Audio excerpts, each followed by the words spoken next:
한 여인이 우물가에 물을 길러러 갔었습니다. 그것도 대낮에 정오에 얼마나 필요한 물이었는지는 모르겠습니다만은 그 물을 길러러 우물가에 갔었습니다. 그런데 그 여인은 얼마 후에 물동이를 버려두고 다시 동네로 뛰어들어갑니다. 정신이 나간 여자가 아니라면 이상한 일이 일어났을 것입니다. 원래 이 여인은 대단히 불쌍하고 가련한 인생을 살아오는 여자였습니다. 모두가 인정하고 자신도 스스로 포기하고 살아가는 그런 여자입니다. 하는 일마다 실패를 거듭했고 찾아온 사람마다 그에게 위로는커녕 분노에 분노를, 상처 위에 상처를 더듬혀주고 떠나간 사람들의 반복이었기 때문입니다. 참 가련하게 살아가는, 그래서 불쌍한 인생을 살아가는 여자입니다. 어쩌면 이 세상에서 가장 불행한 사람일 수도 있습니다. 한 번도 웃어본 적이 없는, 내일이라고는 기대할 수조차 없는, 행복해 본 적조차 없는 이 여자, 불행 속에 살아가는, 그래서 말만 하면 탄식과 한숨이, 생각만 하면 눈물만 흘러나는 그런 인생을 살아가는 한 여자입니다. 이 여자는 어쩌면 저주받은 것처럼 하나님으로부터 가장 비참한 자리까지 떨어지는 저주받은 인생인 것처럼 스스로 자학하며 살아가기도 하는 그런 여자이기도 합니다.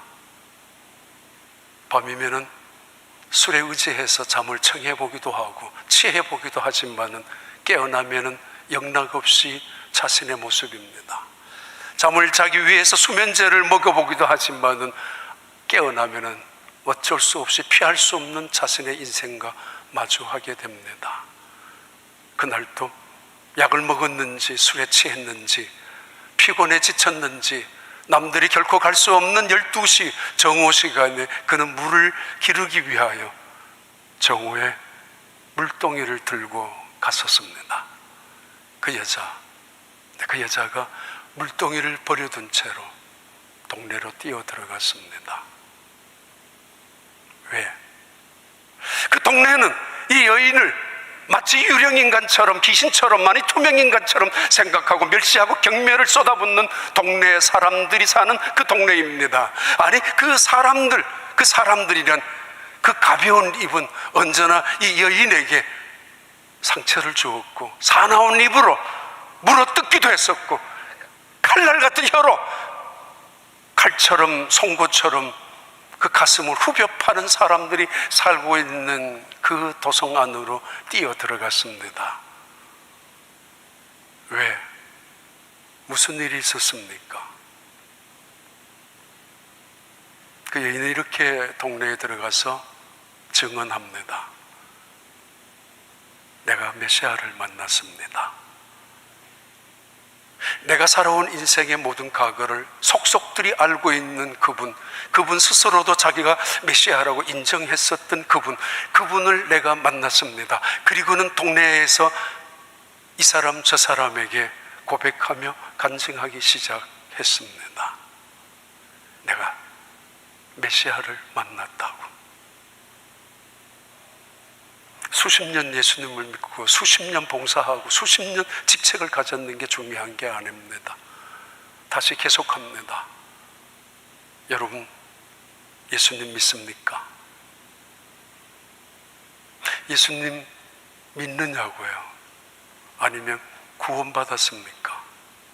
그리고 거듭났습니까? 우리 기독교에서는 가장 존경받는 어르신 중에 한 분이었던 한경직 목사님이 남한산성에 은퇴하시고 홀로 계셨을 때 많은 목사님들이 찾아가서 인사하러 갈 때마다 어김없이 부탁했던 말씀이 있었다고 합니다. 그 쟁쟁한, 대단한, 굉장한 후배 목사들이지만 그분들한테 이렇게 이야기했었다고 합니다.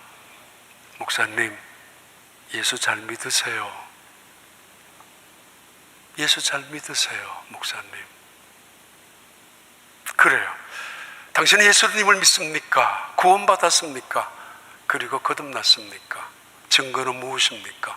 어떻게 변했습니까? 확신이 있습니까? 또 다른 질문입니다.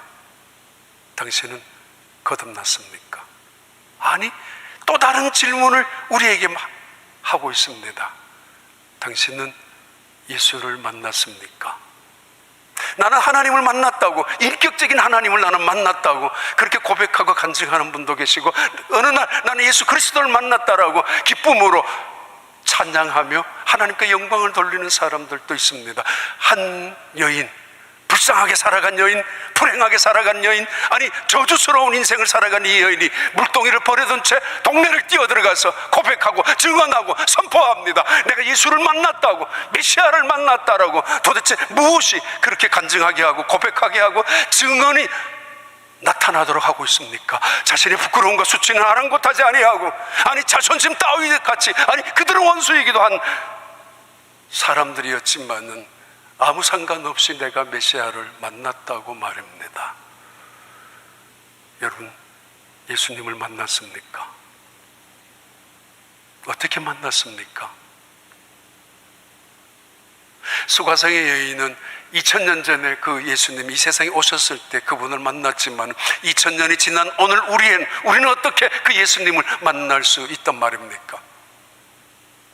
그 이야기가 오늘 요한복음 4장에서 최초의 증언자 여인, 최초의 설교자 여인, 최초의 이방인의 여인, 최초의 복음 선포자로 세웠던 한 여자의 이야기가 아주 구체적으로 그리고 매우 긴 내용으로 요한복음 4장은 우리에게 전달하고 있습니다.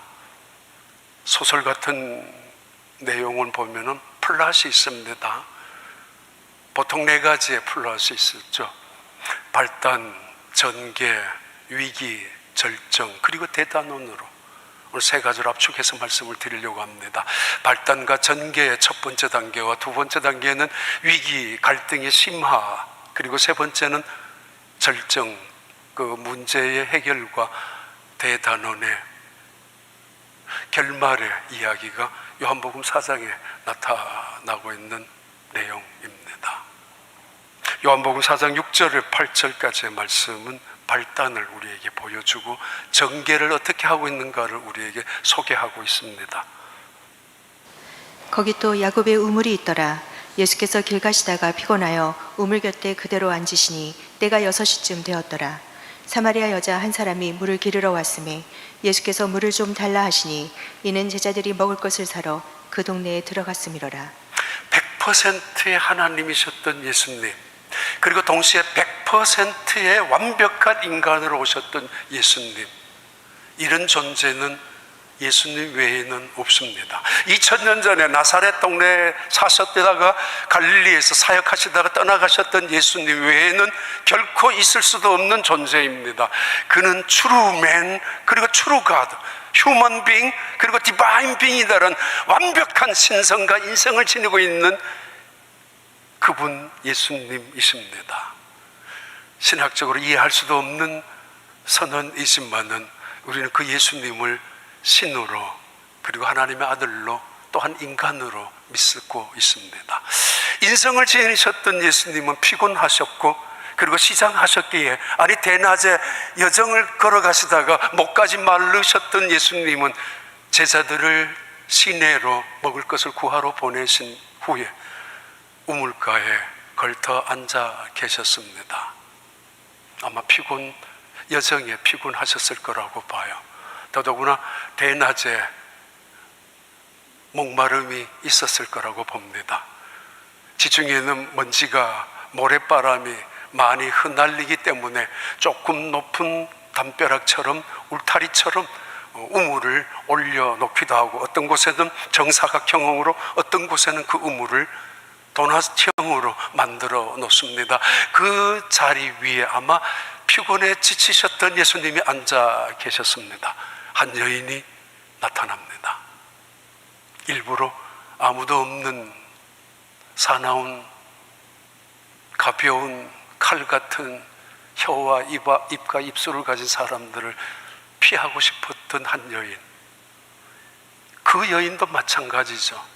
너희들은 뭐 잘났느냐고 그러면서 오히려 그들을 자신도 무시한 채로 없는 시간을 이용해서 나왔는데 흠칫 놀랍니다. 한 남자가, 얼핏 보더라도 유대인 남자가 그 자리에 앉아 있었기 때문입니다. 돌아갈까 망설였겠지만은 그냥 와서 그 우물가에 갖고 온 두레박을 내리고 그리고 물동이에 물을 옮겨 놓는 그 순간, 바로 그때입니다.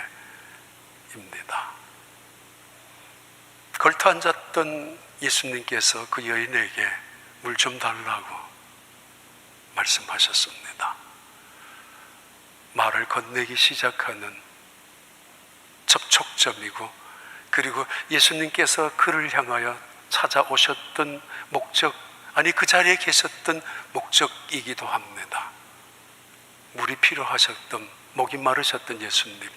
그러나 이 여인은 냉담한 반응으로 매우 차갑게, 심지어 싸늘할 정도로 반응하고 있습니다. 당신은 손이 없느냐고.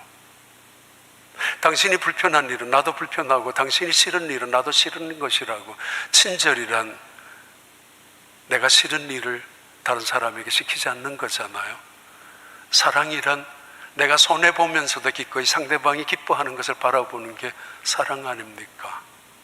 아무튼 물을 달라고 하는 이 예수님에게 손을 내밀어 물 한 컵 내줄 수 없는 지쳐버린 인생을 살아가는 여인,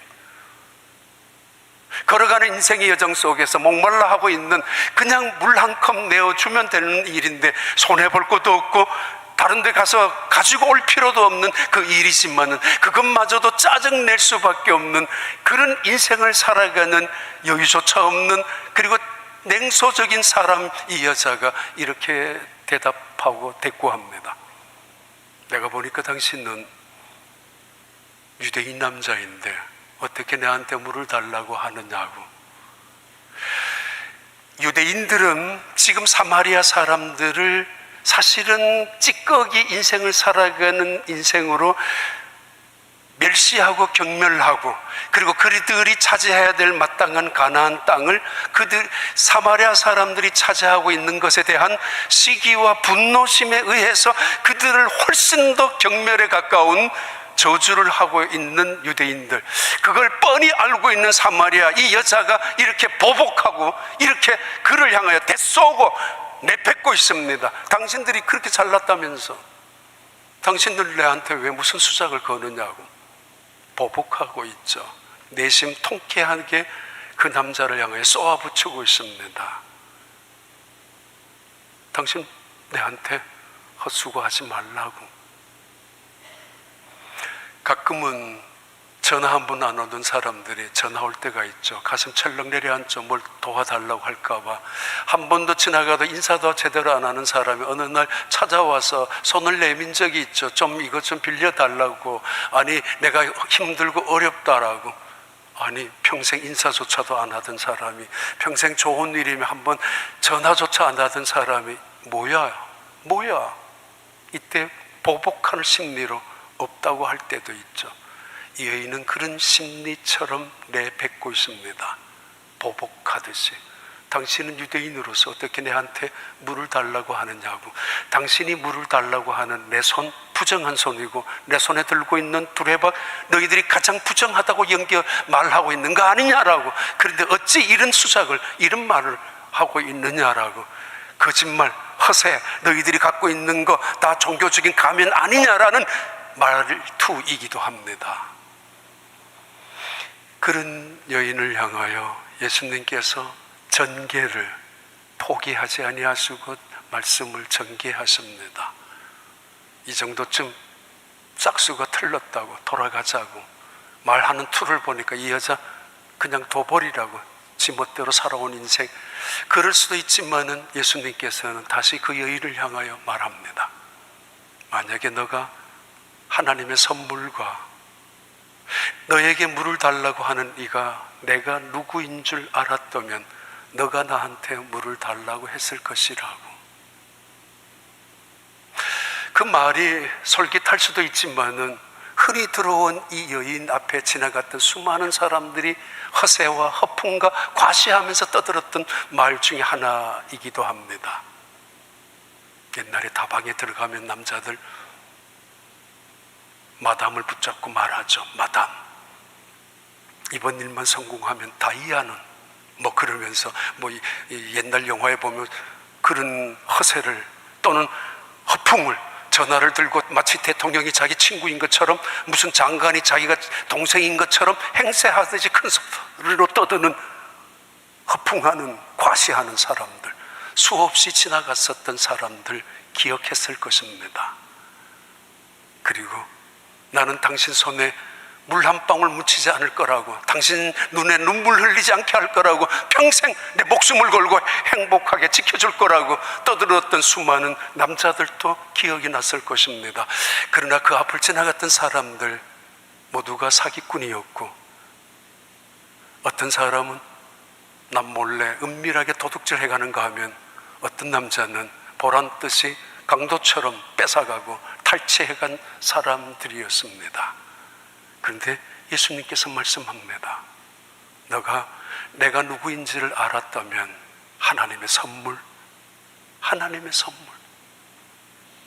너의 인생을 향한, 너는 이것이 불행하고 불쌍하고 그리고 너의 인생은 이대로 끝이라고 생각하는지 모르고 때로는 저주받은 인생으로 이제는 이렇게 살 수밖에 없다라고 탄식과 절망 속에 있고 희망이라고는 아무것도 없는 인생이라고 스스로가 자학하며 파멸 속에 살아가고 있겠지만은, 그러나 하나님이 너를 향한 선물이 있다고, 너를 향한 구원의 계획이, 너를 향한 새로운 인생의 계획이, 너를 향한 새로운 인생의 삶이 준비되어 있다라고, 하나님이 너를 향한 선물이 있다고.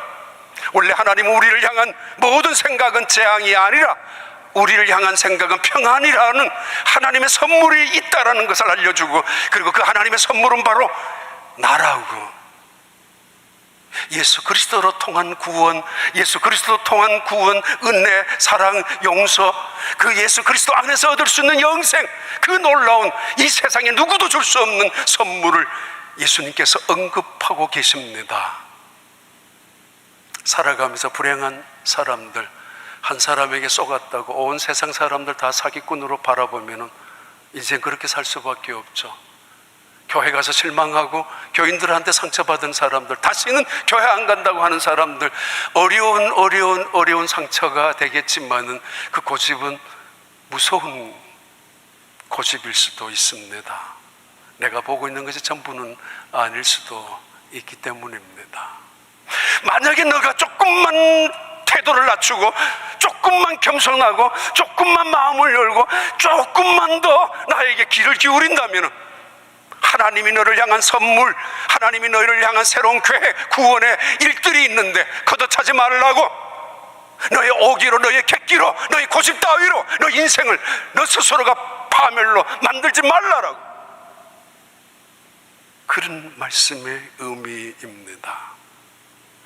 너가 만약에 내가 누구인 줄 알았다면 너가 나한테 물을 달라고 할 것이라고.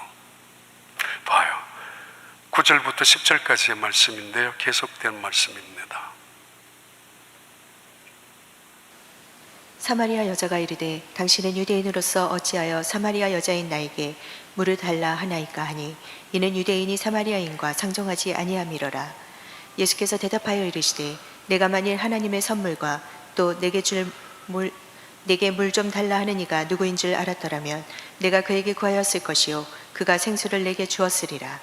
오늘 본문의 내용은 이렇게 발단 시작하고 전개가 됩니다. 너가 내가 누군 줄 알아? 이것이 이제 위기와 갈등이 고조되는데 요한복음 4장 11절과 12절의 말씀입니다. 두 번째 단계입니다. 여자가 이르되 주여, 물기를 그릇도 없고 이 우물은 깊은데 어디서 당신이 그 생수를 얻겠사옵나이까? 우리 조상 야곱이 이 우물을 우리에게 주셨고 또 여기서 자기와 자기 아들들과 짐승이 다 마셨는데 당신이 야곱보다 더 크니이까? 이 여인이 이렇게 질문합니다. 당신이 내게 물을 준다고요? 그리고 당신이 주는 물은 다시 목마르지 아니할 것이라고요? 내가 보니까 당신 손에는 나그네가 들고 다니는 물 주전자 두레박, 가죽으로 된 소지품, 필수적인 소지품 중에 하나인 그 두레박조차 없는데 무슨 수로 내게 물을 줄 수 있단 말입니까? 이 야곱의 우물은 적어도 50m 이상의 깊은 우물이에요. 지금 고대 근동 지역에 구약 성경에 있는 많은 지명들, 신약 성경의 예수님 시대 지명들 중에 가장 정확한 지명이라고 생각되는 중에 하나가 야곱의 우물입니다. 야곱의 우물은 지금 이슬람 경전, 이슬람 사원 안에 보관되어 있습니다. 야곱의 우물만 봐요. 예. 아주 깊은 우물인데 두레박도 없으면서 이 깊은 우물에 손을 어떻게 넣어서 나에게 물을 준단 말입니까? 그리고 이 우물은 야곱의 우물입니다. 예수님 그 당시 2000년 전에 야곱이 떠먹었던 우물이고, 아마 팔고 그래서 사마리아 땅에 남아있었던 이 야곱의 우물, 지금까지 우리 조상들이, 지금까지 우리의 가족과 친척들이, 그리고 가축까지도 마시고 있는 이 우물을 여기에 있으면 되지, 이 우물이면 충분한데 어떻게 당신 무슨 재주로 나에게 물을 준단 말입니까? 물이란 단어는 마임입니다. 마임. 그냥 일반적인 물이지만은 이 마임이라는 물 안에 속에도 뜻이 두 개가 있는데, 하나는 생명이라는 단어이고 또 하나는 축복이라는 단어가 이 두 가지 속에 포함되어져 있습니다. 마임. 하나님이 세상을 창조하실 때 마임, 물, 하늘의 물과 땅의 물을 나누셨던 탈레스 같은 사람은 온 세상의 시작을 물로 보지만, 하여튼 이 마임, 이 여자는 마임을 달라고, 마임을 지금 이야기하고 있지만은 예수님은 이 여인을 향하여 마임하임을 말합니다. 생수를 말합니다. 마임하임, 너는 이 물을 마시지만은 다시 목마르겠지만은 내가 주는 물은 영원히 목마르지 아니할 것이다. 그 물은 마임하임을 말합니다. 생수를 말해요. 다른 말로 이 생수는 비를 의미하죠. 중동 지역에 하늘에서 내려오는 비, 이것은 생수를 의미하고, 비가 내렸을 때 땅이 살아나고 비가 내릴 때 모든 곡식이 자라나는 것처럼 이 마임하임이라고 불렀습니다. 이 여인은 지금 마임을, 마시는 물을 말하지만은 예수님은 하늘에서 내려오는 비, 바로 생수를, 솟아나는 그 가슴 속에 솟아나는 그 생수를 말씀하고 계십니다. 하늘을 사마임이라고 그래요. 하늘을 사마임. 다른 말로 이 땅에 마임을 내려주는, 이름을 만들어주는 자가 계신 곳, 사마임. 생명수, 비를 내려주는 그분이 계시는 머무는 자리, 하늘 사마임. 매우 중요한 의미이죠. 자, 아무튼 마임을 달라고 하는, 물을 달라고 하는 이 여인에게 예수님께서 마임하임, 생수, 하늘에서 내려오는, 그리고 이 물을 마시면은 바로 그 속에서 샘물이 솟아나는 것이라고 말씀하고 있습니다. 이때 이야기가 13절부터 15절의 말씀이죠. 예수께서 대답하여 이르시되 이 물을 마시는 자마다 다시 목마르려니와 내가 주는 물을 마시는 자는 영원히 목마르지 아니하리니 내가 주는 물은 그 속에서 영생하도록 솟아나는 샘물이 되리라. 여자가 이르되 주여 그런 물을 내게 주사 목마르지도 않고 또 여기 물 기르러 오지도 않게 하옵소서. 한두 마디 하면은 정나미가 떨어지고, 한두 마디 보면은 태도가 다르면 그냥 포기할 수도 있지만은 예수님은 그 여인을 붙잡고 계십니다. 겉으로는 냉소적이고, 겉으로는 반항적이고, 겉으로는 아주 냉혹할 정도로 이 남자와 싸우는 듯, 건드리면 터질 듯한 인생을 살아온 아주 긴장 속에 있는 여자이지만은 예수님은 그 여인의 겉으로 드러난 목소리를 듣는 것이 아니라 영혼 속에서 들리는 목소리를 듣고 있습니다. 당신이 예수님이라면, 당신이 메시아라면 나 살려주세요.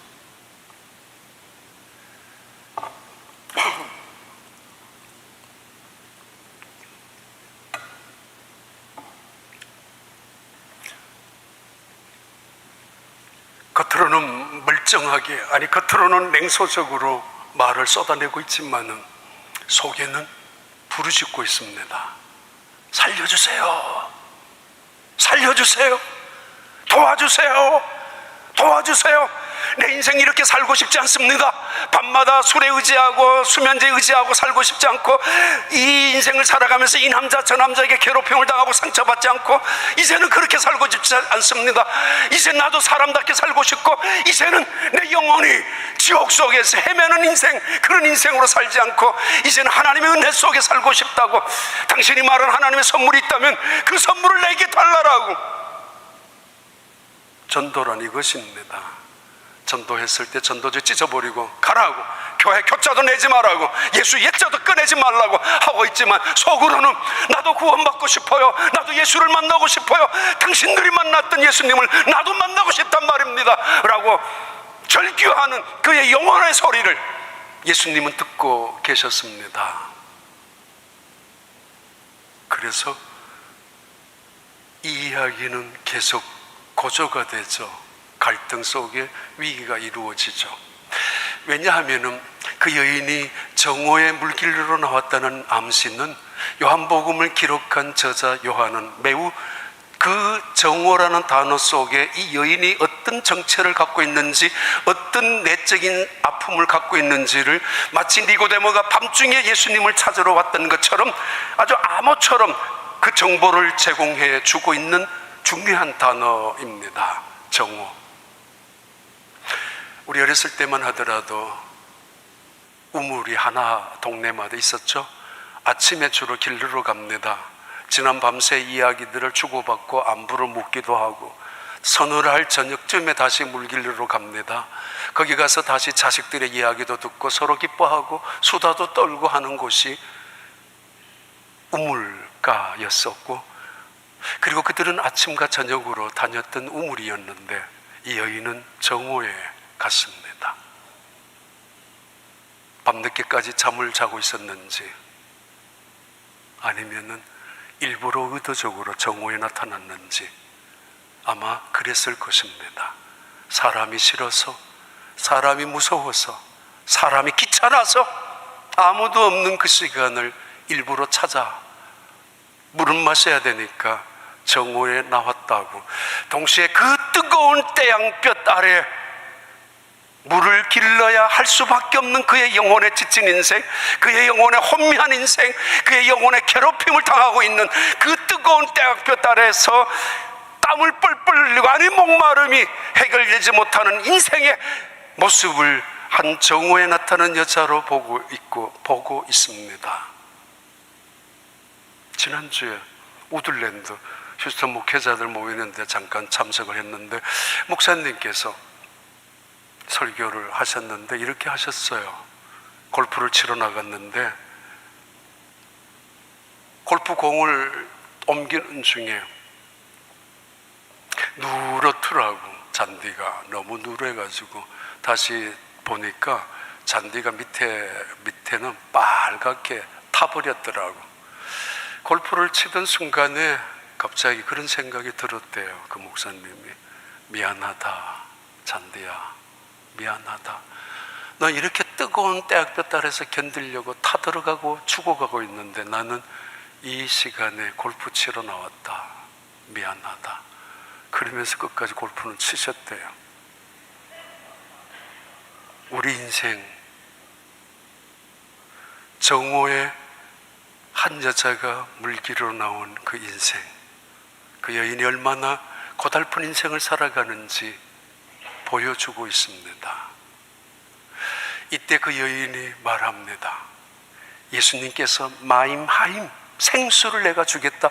이 물을 마시는 사람은 결코 다시 돌아오지 않을 것이고 다시 목마르지 않을 것이라는 이야기에 마음을 열기 시작하고 좀 더 열면서, 왜냐하면 필요하니까, 귀찮으니까, 물길로 오는 거, 피곤한 인생이니까, 물동이 들고 다니는 거, 고달픈 인생이니까, 사람 만나는 거 두렵고 무서우니까, 다시는 오고 싶지 않으니까, 만약에 당신에게 그런 물이 있다면 마임하임이라는 생수 같은 하늘에서 내려오는 피가 있다면 내게 달라라고, 내 속에서 솟아나는 샘물이 있게 해달라고, 다시는 여기 오지 않아도 될 만큼 그런 인생을 아직까지 포기하지 않고 있었던 여인인 것 같습니다. 가련하게 불쌍하게 눈물과 탄식과 한숨으로 살아가는 이 인생이 마지막인 줄 알고 절망을 했었던 여인이었지만, 그러나 여전히 한 가닥의 희망을 붙잡고 있었고, 그의 영혼 속에서 살려주세요, 도와주세요, 나를 건져주세요, 나를 새롭게 해주세요, 나도 내 인생을 새롭게 살고 싶습니다라고 절규하듯이 품어내는 그 여인의 모습을 바라보았던 예수님께서 말씀하십니다.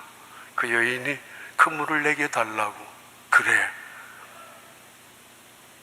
이때 절정과 문제 해결과 대단원의 막을 내리는 단어들이 나오게 됩니다. 요한복음 4장 16절과 19절의 말씀입니다. 이르시되 가서 내 남편을 불러오라. 여자가 이르되 주여 내가 보니 선지자로소이다.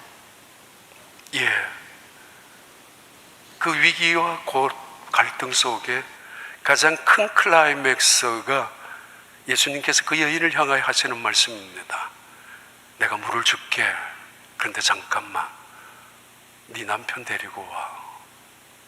Go, call your husband, come back to me, come back here. 잠시 정적이 이루어지듯이 조용합니다. 이 남자가 뭐를 알고 있어? 내 남편을 알고 있어? 내 과거를 알고 있단 말이야? 누군가가 말해줬어? 아니, 어떻게 말해야 하지? 잠시 가슴이 두근거립니다. 이 남자가 도대체 누군데 나를 알고 있다는 뜻이? 어떻게 대답해야 되지? 얼굴이 붉어지기 시작합니다. 자기의 가장 아픈 곳을 찔러내고 가장 감추고 싶었던 과거의 어두운 이야기를 덮고 싶었고 감추고 싶었던 이야기를 들추어내고 시작하고, 자기의 인생의 발목을 잡고 자기의 인생을 어둡게 만들고 자기의 인생을 저주스럽게 만들었던 가장, 아니 때로는 수치와 부끄러움까지 만들어 놓았던 그 이야기를, 지금까지 자존심을 세워놓고 지금까지 여자를 존중해주면서 나왔던 이 예수님, 이분이 마지막 순간에는 칼을 도려내듯이 찔러대고 있습니다. 네 남편 데리고 와. 머뭇거렸던 이 여인은 가까스로 입을 열고 들고 있었던 두레박은 떨어지고 물동이에 물을 쏟아부었던 그 물동이마저도 관심 없은 채로 온몸이 흔들리기 시작합니다. 입술이 파래집니다. 나 남편 없어요. I have no husband. 남편 없어요. 한편으로는 사실이고 한편으로는 거짓이죠. 예수님 말씀하죠. You are right. 맞아. You have had 5 husbands. Now you have one. He is not your husband. 지금 있는 남편도 남편 아니라고. 그 말이 맞아. 그러나 사실도 아니죠. 이 순간에 이 여자는 무너집니다. 도대체 누가 말했지?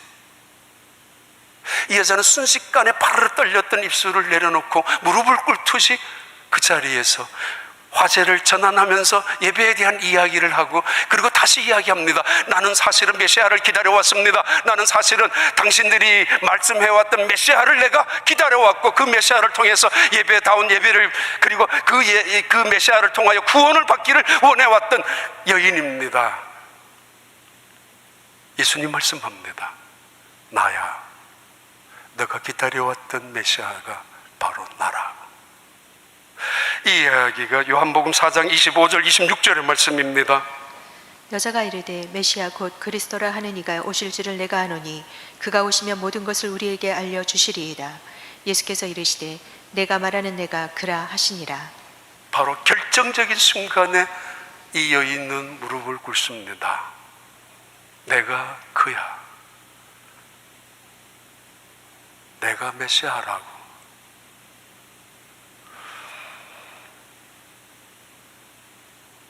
장로님 기도하셨지만은 35년, 36년 뭐 큰 자랑도 아니지만은 1년에 설교를 주일날 50번, 1부, 2부 하면 100번, 아니 그냥 50번으로 치고 수요일날 50번, 토요일 새벽기도 365일 놔두고 그냥 5번으로 토요일만 하면 50번. 그냥 평균 1년에 150번 했습니다. 평균. 아니 50번 다 지우고 100번, 제가 떠나는 시간도 있었으니까 100번 정도 했습니다. 10년이면 1000번입니다.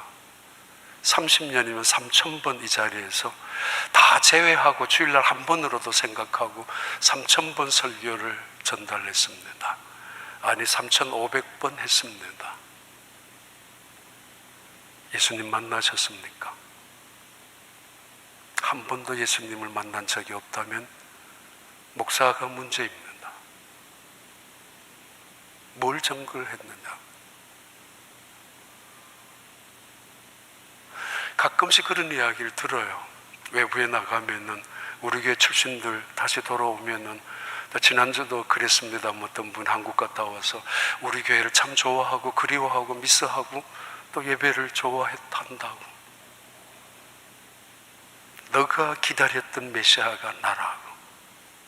그 순간 이 여인은 들고 있던 두레박을 내려놓고, 아니 자기도 모르는 사이에 물동이를 버려두고, 요한복음을 기록한 요한은 매우 적극적으로 예수님을 만난 사람의 가치관, 예수님을 만난 사람의 변화, 예수님을 만난 사람의 극적인 행동을 표현하고 있는 단어가, 그가 물동이를 던져놓고 버려두고 동네로 뛰어들어갔다라고 표현하고 있고 우리에게 전달하고 있습니다. 예수님을 만났다고 물동이, 지금까지 그의 과거의 아픔과 수치를 담고 있었던 물동이, 그러나 인생을 살아가면서 없으면 안 되는 물동이, 아니 물동이 돈을 차곡차곡 쌓아놨던 물동일 수도 있고, 어떤 사람에게 자존심일 수도 있고, 어떤 사람 명예일 수도 있고, 아니 물동이 없이는 살아갈 수 없는 그 물동이. 그런데 이제 보니까 물동이보다 더 위대하신 분, 이제 보니까 나보다도 더 훨씬 위대하신 분, 물동이 따위에는 상관도 없는 위대하신 진리 메시아 앞에서 이 물동이 따위는 관심도 없습니다. 지금 내가 물 길리러 왔었고 물을 마셔야 되지만은, 갈증을 느끼고 있지만은 그것으로는 아무것도 아닙니다. 내가 메시아를 만났습니다. 그 메시아는 나에게 마이하임을 주셨던, 생수를 주신 예수님 메시아입니다. 그러기에 물동이 따위는 관심 없습니다. 동네를 향하여 뛰어들어갑니다. 그들은 나를 향하여 멸시하고 경멸했던 사람들이 살고 있습니다. 그 동네 사람들은 자기를 우습게 여기고 마치 벌레처럼 혐오스럽게 여겼던 그 사람들이 있는 동네입니다. 그럼에도 그는 달려갑니다. 내가 예수님을 만났기 때문에, 예수를 만났기 때문에, 그분이 어떤 분인가를 알기 때문에 조금이라도 예수님 앞에서 더 오래 있어야 되고, 그분 앞에 더 진리를 배워야 되고, 공부해야 되고, 기적을 봐야 되고, 능력을 행해야 되고, 치료해야 되는데 아무것도 없습니다. 단 하나, 내가 이 메시아라는 말씀 앞에 이 여인은 당장 물동이를 던져놓고 동네를 향하여 달려갑니다. 그런데 성경은 말합니다. 그 사람들이 이 여인의 말을 들었다고. 지금까지 이 여인은 혐오스럽게 여겼던, 지나가다가 옆에 스치기만 하더라도 눈길을 주고 왜 왔어? 지나가다가 다른 남자하고 이야기만 하고 자기 남편하고 가까이만 하면 마치 죽일 듯이 노려보는 그런 여자였지만은, 그런데 이 여자가 도대체 무엇이 변했길래 동네 사람들이 그 여인의 말을 들었어요?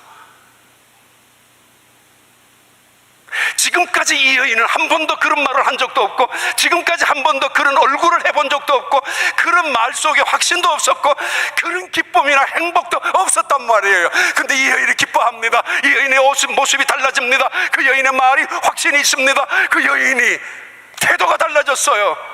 입만 열면 불평과 원망, 입만 열면 탄식과 근심과 우울증, 아니 입만 열면 세상을 향해 욕하고 비난하고 살았던 이 여인의 입에서 기쁨으로, 감사로, 찬양으로 하나님께 영광을 돌리는 말로 시작합니다. 그리고 말합니다. 내가 메시아를 만났다고.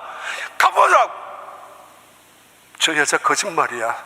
오랫동안 사기꾼하고 강도들하고 살다가 보니 똑같아. 아니야, 달라졌어요. 달라요. 말이 달라요. 행동이 달라요. 태도가 달라요. 아니 기쁨이 넘치고 있습니다.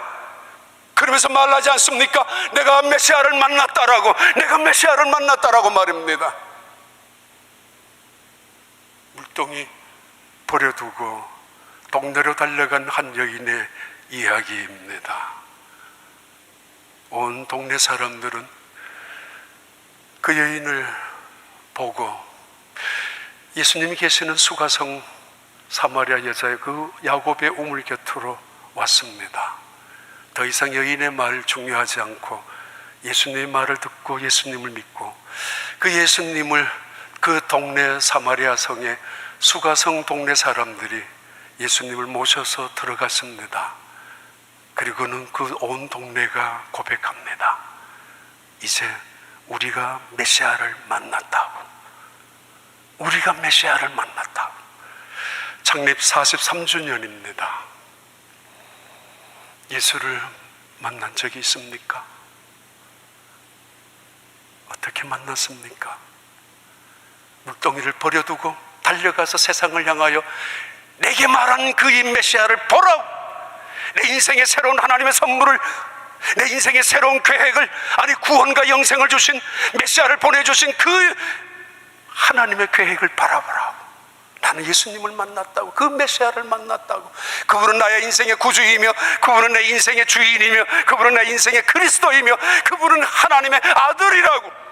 나의 모든 죄값을 지불하기 위하여 십자가에 죽으시고 내 인생의 새로운 소망을 주기 위하여 부활하신 분이라고. 나는 그 메시아를 만났다라고. 그 고백, 그 간증, 늘 이 예배 시간마다 여러분이 고백하는 고백, 여러분이 찬양하는 찬양, 기도하는 기도 될 수 있기를, 그리고 여러분의 삶 속에서 하나님의 영광이 세상을 향하여 가득히 어디에서나 증거되도록 축복의 사람들, 예수 만난 사람들 될 수 있게 되기를 예수님 이름으로 축원합니다. 은혜로우신 하나님 아버지, 감사합니다. 감사합니다. 귀한 은혜, 우리가 예수를 만났다라고 고백하며 나아갈 수 있는 하나님의 사람들이 될 수 있도록 축복하여 주시고, 오늘 43주년 특별히 성찬식 통해서 주의 은혜를 다시 한번 경험하는 자리들이 되게 하여 주옵소서. 무엇보다도 주님께서 내미는 생수를 이 성찬식을 통하여 받을 수 있는 자리가 되게 하여